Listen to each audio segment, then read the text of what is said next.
Состојбата со епидемијата од коронавирусот во Кочанскиот регион и понатаму е сериозна со оглед што во изминатото деноноќие се регистрирани 3 нови случаи.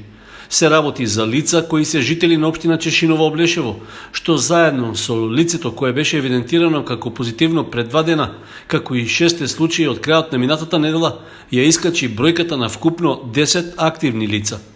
Заразата зеде замав по паузата од 3 недели во која немаше ниту едно позитивно лице, но по појавата на вирусот во конфекција во Штип, каде работеле и лица од Чешиново Облешево, болеста повторно е активно присутна на теренот.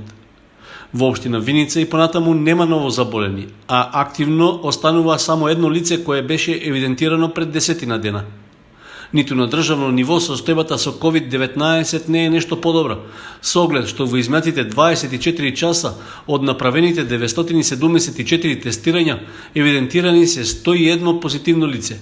Од нив најмногу 59 се во Скопје, 12 во Куманово, 7 во Штип, а останатите се во Струга, Тетово, Гостивар, Демирхисар, Кавадарци, Охрид и Велес.